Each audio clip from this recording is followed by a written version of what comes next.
Hey everybody, welcome back to another episode of the Mannschrecks. It's a commentary on Christian life and culture from a pastor's wife and her sidekick. See, I wish we could put into audio format the double thumbs up that you gave me. Well. Yeah, that's just one thing you'll have to miss out on. Oh man. Alright. I'm very excited. We are back for more and more and more. There's so many crazy stories. The internet spits out so many hilarious stories. We just have to talk about them. Are you ready to approach the news desk? I am ready to. Wait. I forgot some banter that I was going to share. So I was realizing, I was looking at the numbers and how many listeners and all this stuff, and I think I've got it pegged down that I think we have like maybe a dozen authentic listeners who are like cool. Actual people who like are listening. And for everyone else who's listening, I'm pretty sure it's just like friends and family's way of tuning in to Sarah and JJ's life.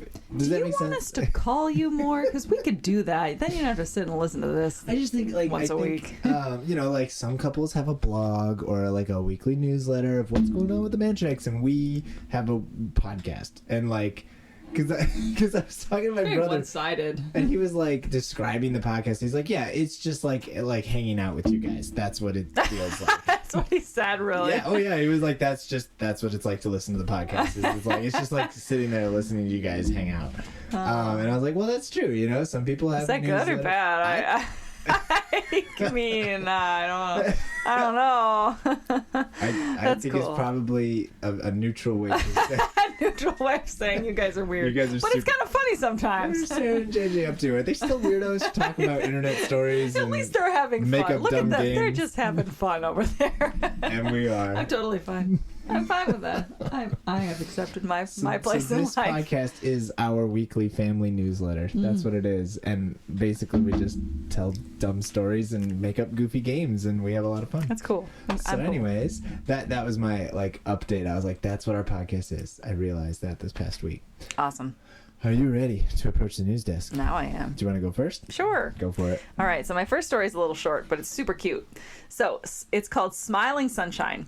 NASA captures shots of coronal holes causing a happy face on the sun. It's like our actual. Oh, look! It says they compared people on social media compared it to the Teletubbies baby and the StayPuft Marshmallow Man. Yeah, it looks like StayPuft Marshmallow Man. So it's just NASA caught this picture on their solar images from the Dynamics Observatory.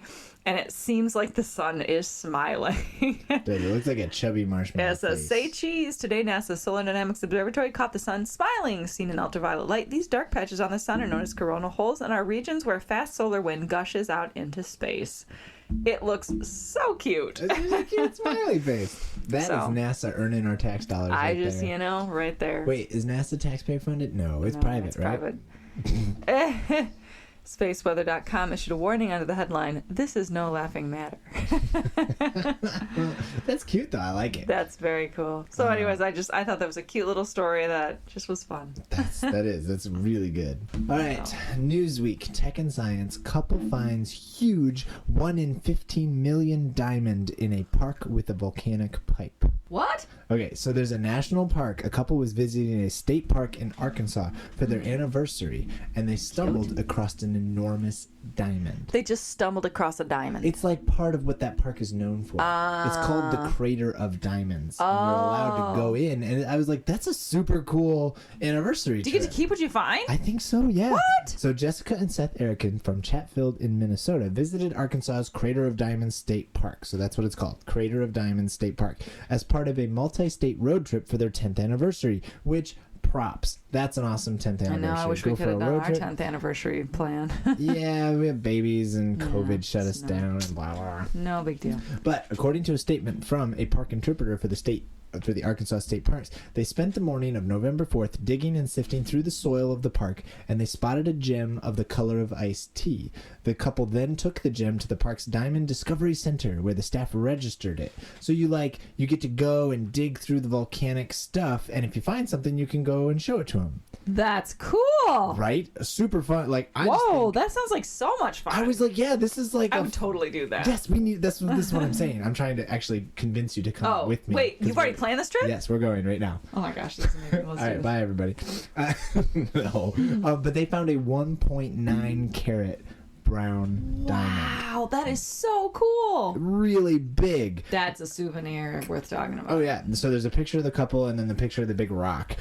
Crater of Diamonds State Park is situated about 60 miles east of the Arkansas-Oklahoma border. Okay. It's the only public diamond mine in the world where people can come specifically to hunt diamonds at their original source. That is so cool. I did not know this place existed. Open diamond park. I don't know if you have to pay to get in or what. Diamond State Park is and I don't know how to say these words, lamproite, a volcanic rock that together with kimberlites is a common host for diamonds. These rapid eruptions bring material from tens of kilometers depth to the surface, including diamonds. Nicholas Flement, a geologist and geophysicist from the University of Wollongong in Australia, told Newsweek.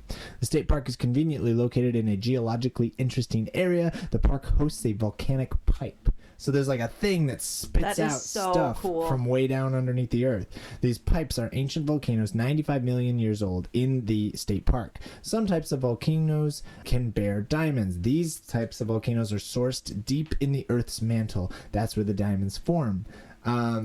So they're usually found. He said they've only found 60 economically viable pipes across the world. I mean, I love looking for rocks, and I love sifting through stones. Fun activity. That's just so much fun to me. It's just like finding cool rocks, but that sounds like next level. That's fun. So cool. Finding diamonds at the 37.5 acre park is therefore surprisingly common. According to the park website, 1 or 2 are found every day. 581 diamonds have been registered in 2022 so far. Over 33,000 diamonds have been found since the park opened back in the 70s. That is so cool. We have to, if we ever go on a road trip, we should totally go there. Arkansas Crater of Diamonds State Park. That's why I wanted to tell you this story. Not just so much about the couple that found this really giant diamond, but hey, let's go. What this a cool, and what awesome. a memorable, like, hey, for our 10th anniversary, we found like an almost 2-carat diamond. Well, okay, so Uncle Sam, which is the largest diamond ever unearthed in the U.S., a 40.23 carat diamond was unearthed at this park. 40 carats? Yeah, back in 1924, they found a 40, I mean, it's a hunk, it's like a rock diamond. And that one's a clear diamond. I cannot imagine how much that is worth. Oh my gosh, that's just the coolest thing ever. And so the vast majority are small, less than a carat, so the larger diamonds are rarer. Quality and color vary as well. Since the volcanic pipes in placement, the area has been subject to erosion, scattering the diamonds. But now that the area is a park, it has plowed periodically to control vegetation and expose fresh ground. How fun! I love it. That's so interesting. I never knew a place like that existed. They found the size of the diamond and a colored one. It's a very rare occurrence. They said 1 in a million stone is 1 carat, and 1 in 15 million is 2 carat. Wow. So it's when refined and cut, a 1.9 carat diamond could be worth an average price of $24,000. However, a lot of diamonds' weight gets lost in the cutting process. So like the rock you found, it's huge, but when they actually cut it to look pretty, it's going to be smaller, right? Yeah, so they might have like a 1.5 or a 1 carat. Right. So, you know, probably not quite worth 24 grand.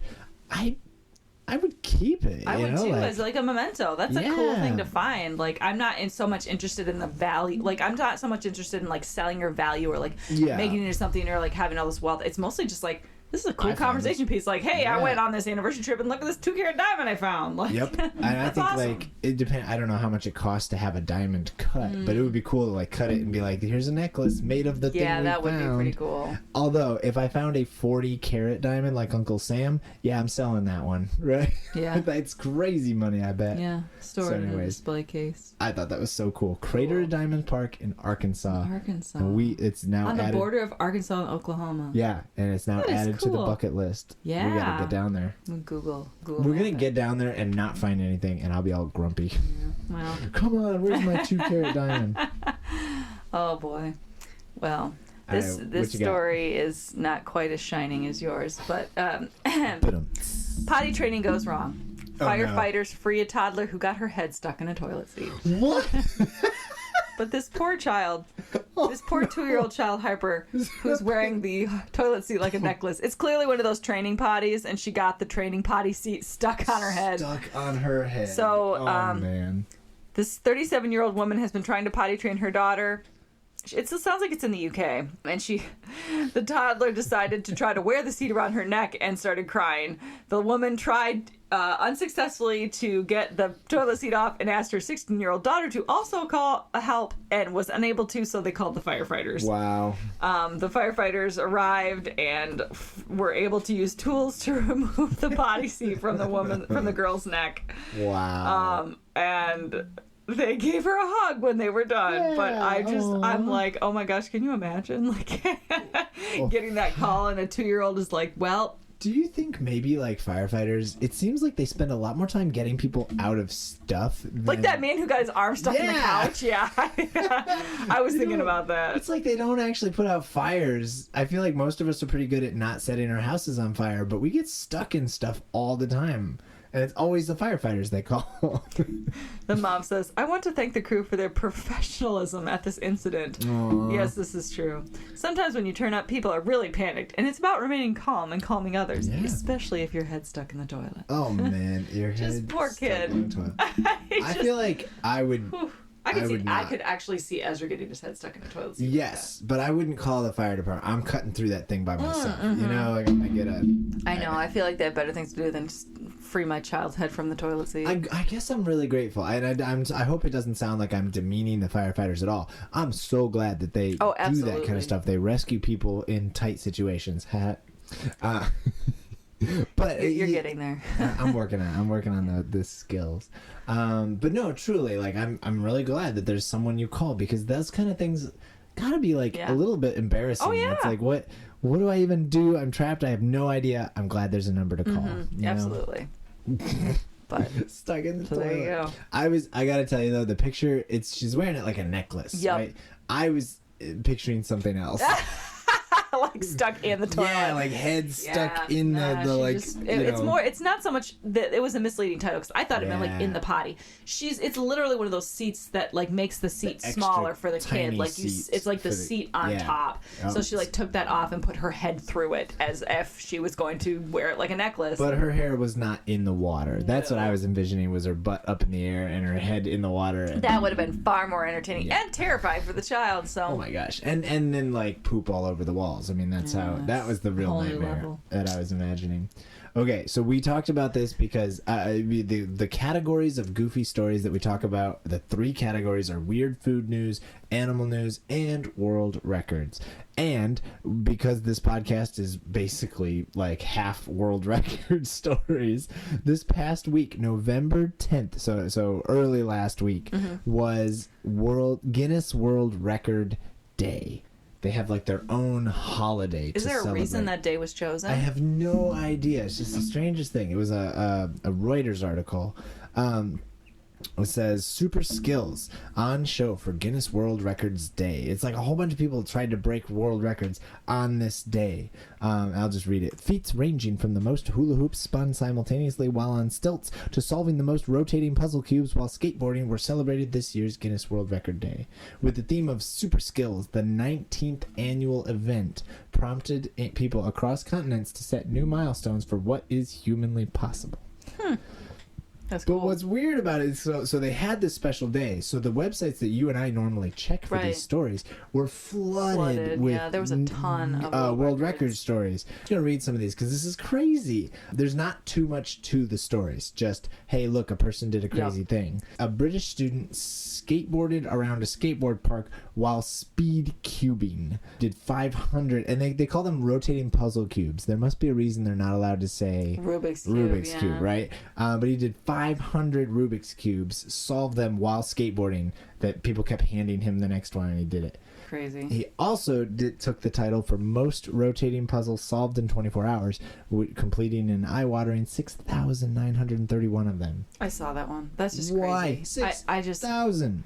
That just gives me a headache thinking about it. I can't even do one. This lady, her name is Miriam, but she's known as Amazi. She broke the record for most hula hoops spun simultaneously while on stilts. She skillfully swayed 25 hula hoops at the same time while on stilts.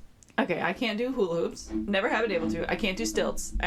Okay. Very strange. We've all got skills. We all got party tricks, but are they good enough to make it into the record books? Are they extreme enough? We see hundreds of attempts in lots of different countries.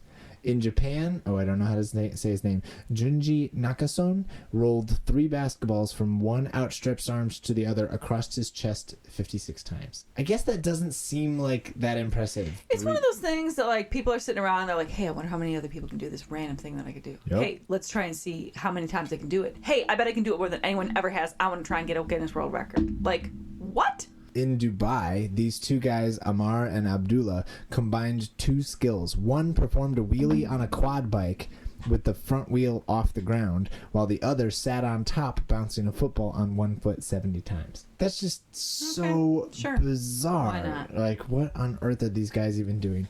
In Orlando, Florida, Dinesh Sunar did 21 backward somersaults while blindfolded in 1 minute. Sure. Why not? Okay, I have 2 more that are really ridiculous. An Illinois man puts on 509 lanyards to break the world record. As one does. It's just typically. That one's like not. It doesn't seem impressive. I guess I No. always thought of Guinness World Records as like super impressive. Like, wow, it's the longest. Like, you know, somebody has ever done something or whatever. Just put but on like a lot of necklaces. like, It's a picture of him wearing all the lanyards, and it's like is there a world record for like the most rings I can fit on my hand? Like, what do I do to get that Spanish world record? man ties 3 pairs of shoes in under 10 seconds. And it's like, I mean, that is impressive. I could never tie my shoes that fast, but I don't know. I just feel like some of the world records are like, why did we need that? Like, that's not that impressive of a thing. It's just that no one has done that. I don't think that I've ever wanted to be honored and recognized for my ability to tie fast shoes quickly, you know? Like, But how about wearing lanyards? No, that's definitely something I aspire to. I don't know. It made me laugh, and I appreciate the construct of world records. It causes very many hilarious stories that I have enjoyed over the months of this podcast and all the years of my life. And so I will be celebrating Guinness Book, because I think it's from the Guinness Book, World Record Day, which is November 10th, and they've been celebrating it for 19 years. 19 years, wow. I know, right? So next year, I'll be on it. I'll find a world record. Find we'll shatter it. We'll do like most maybe you can eat annoying stale podcasts tortillas or something and catch it in your mouth like that. Do you remember that one? Yeah. Throw in the tortilla. Yeah. We should do it. Are you ready for the sponsor of your life? Yeah, I think so.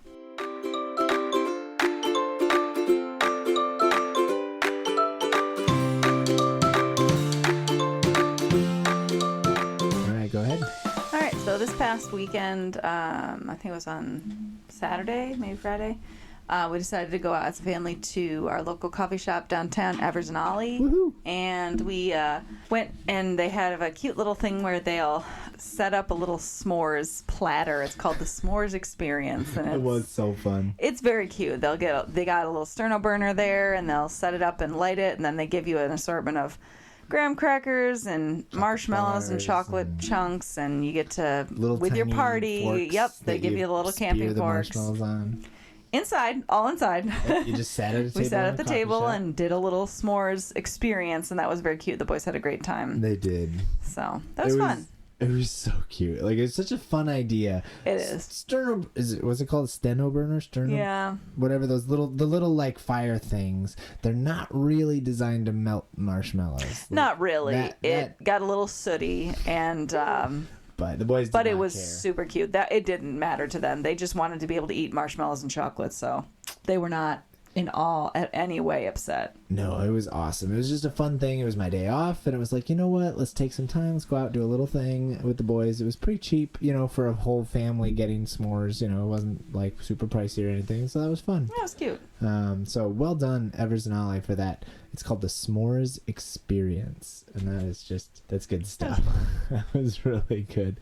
All right, so my sponsor of life, it's so generic, but what's been sponsoring my life has been, okay, it's cheesy, but contemporary Christian music. And so there's 2 levels to that. One, we have been learning a new song as a worship band for the Christmas season, right? We're getting into the Christmas season, so we're practicing so that we will be ready when Advent comes. It's called Light of the World by We the Kingdom. It's a beautiful Christmas song. And I was practicing it on guitar. You and I were practicing it. And then we practiced it as a band. And then just worshiped this morning, just Sunday morning, just every now and then. Worship music is always good and powerful and song works on your heart, but some weeks it's just off the hook, and it's just you walk out just feeling so on fire.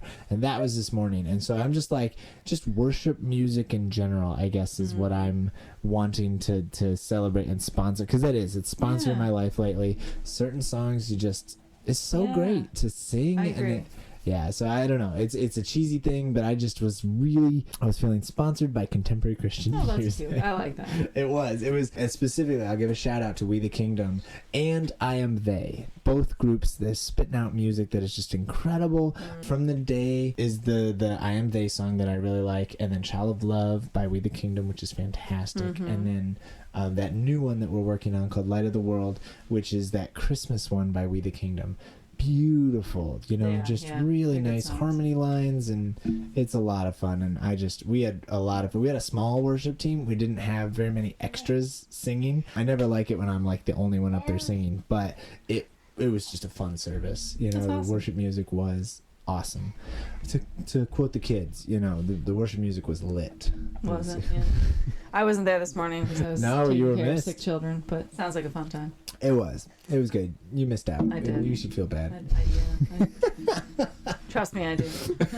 But mostly because I was stuck home with sick children.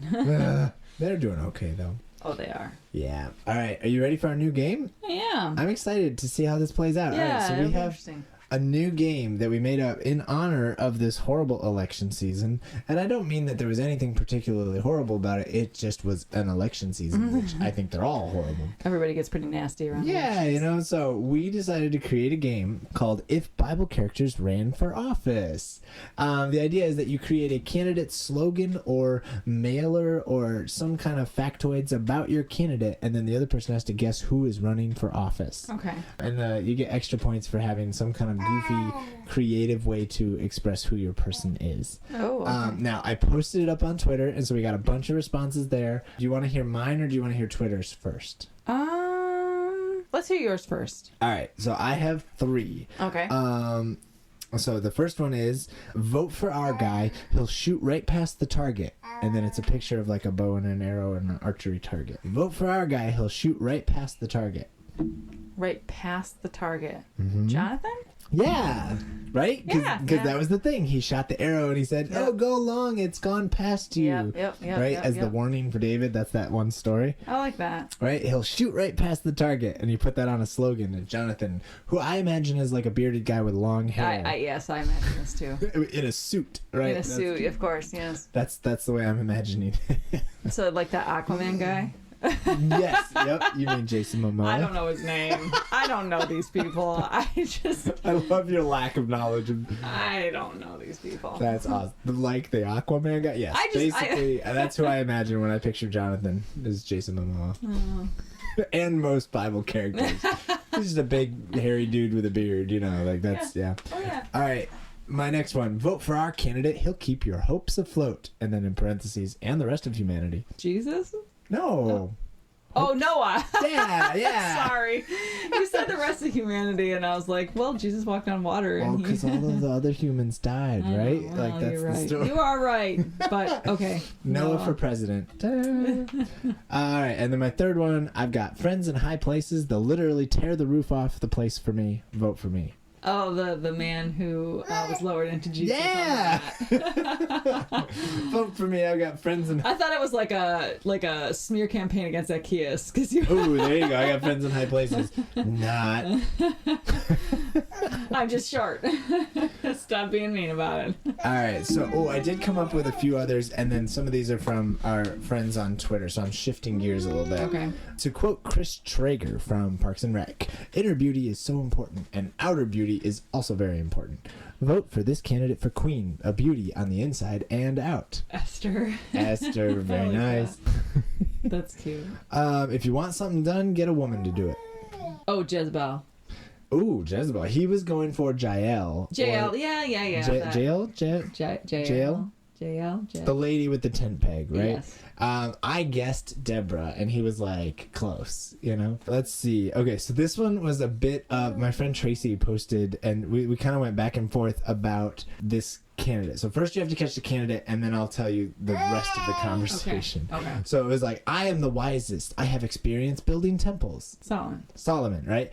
But what we realized, and this is the back and forth between my friend Tracy, my friend Noah, and I, was that we realized that King Solomon could basically use all of Trump's campaign slogan stuff. Yeah. Except where Trump was talking about how great he is, maybe hyperbolically, the Solomon actually means it, right? People are saying that I'm the wisest maybe ever, and they're right. Believe me, I also have a lot of gold. And then just like a picture of Trump's bathroom.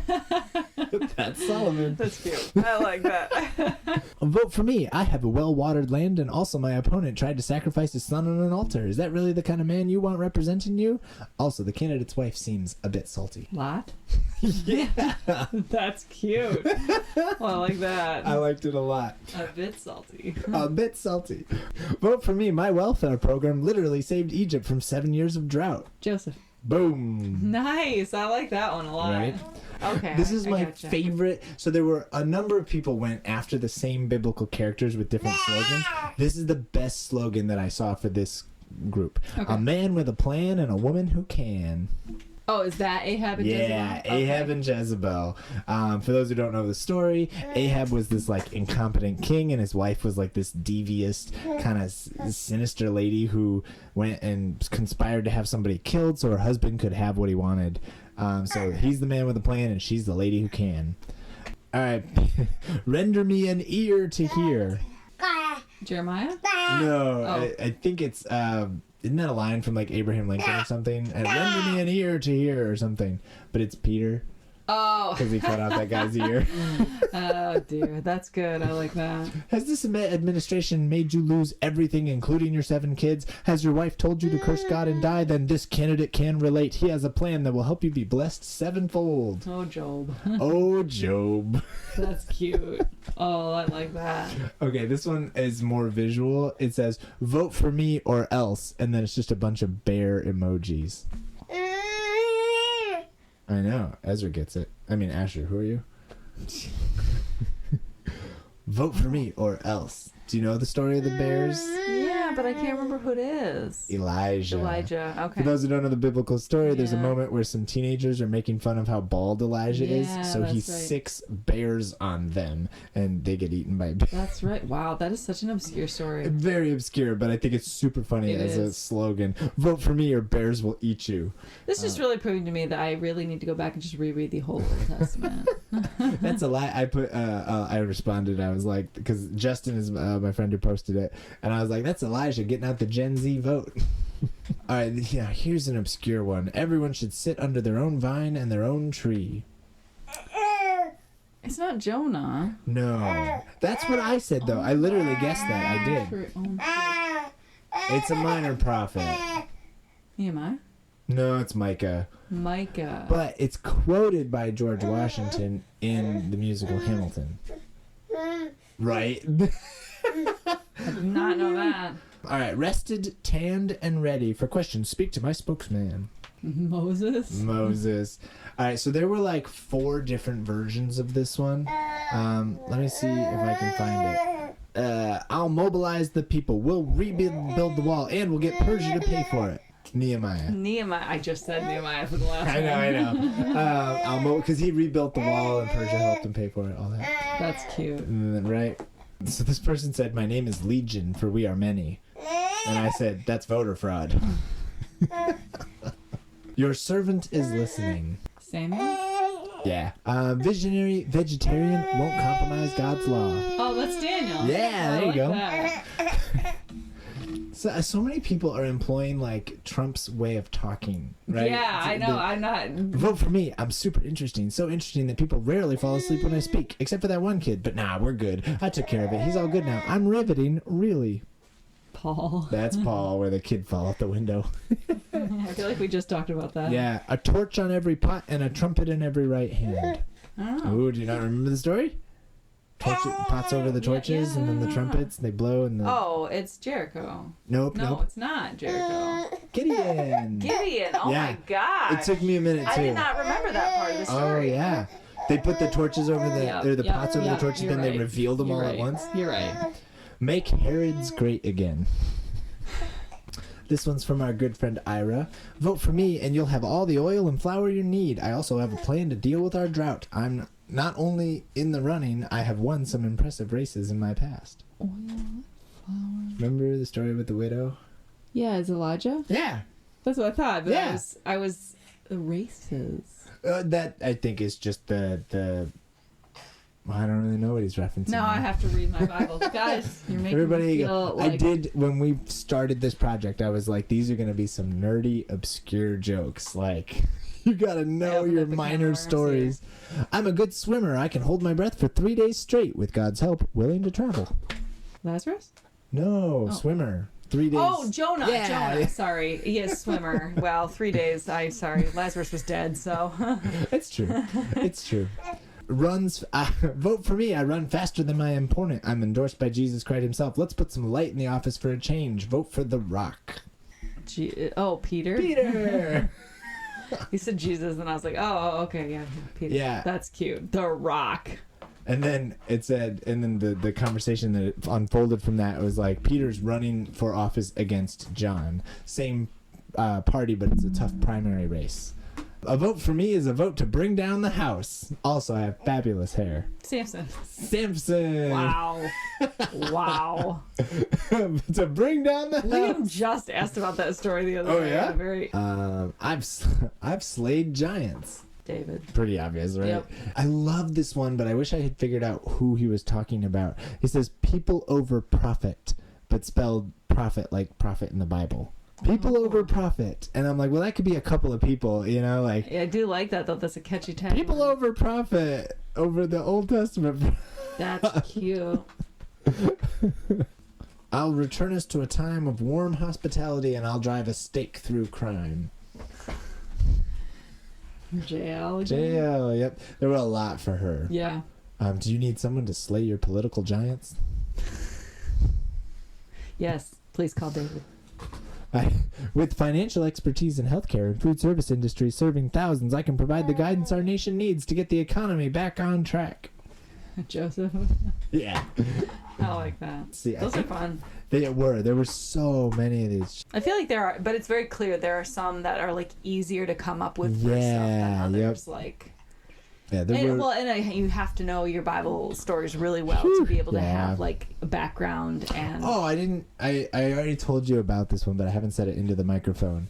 Hosea, the famous minor prophet, and the political campaign is just simply never gonna give you up, never gonna let you down, never gonna run around and desert you, never gonna make you cry, never gonna say goodbye, never gonna tell a lie and hurt you. Yes, Hosea. You Yes. just got rickrolled. It's true. It's so funny because it works. It does. Right? It really does. It's totally the message of the book of Hosea, which, if you guys don't know, is a crazy book of the Bible. But the way Hosea sticks with his crazy wife and the whole metaphor of God sticking with us, it's pretty cool stuff. It is, yeah. So anyways, thanks everybody for playing on Twitter. We appreciate all the insights. Thanks so much for tuning in to our goofy little podcast. If you appreciate what we do, tell people about it. If you're on Spotify, hit that 5 stars. If we get enough ratings, it pushes us up in the search bar or whatever. If you're on Apple Podcasts, you can totally sign in and actually leave a written review. And if it's a nice one, we'll read it on the podcast. We love to do that kind of stuff and promote it. Anytime people leave reviews, it helps more people find this fun, goofy Christian content. Yes. Thanks so much to Music Town for the use of our theme song. Don't forget to check us out on all those social media apps, Instagram, Twitter, Facebook, all those fun places. All that stuff, all the goofy stories and stuff that we talk about. I share the links to the stories so you can see them. We will be sure to share those pictures of the sun smiling and the little girl with the head stuck in the potty seat. Oh my gosh, that was so funny. And the goofy Guinness Book of World Records and all that good stuff. So that, you can find that on all the socials. And are you ready to send us out with the Mom Joke of the Week? I am. And I know you've heard this one before, but it just tickles me every time. So, what do you call a bundle of hay in a church? It's a bundle of hay in a church. A scarecrow. No, I don't know. Christian Bale. Yes! So good. Oh, bye, everybody. Take care.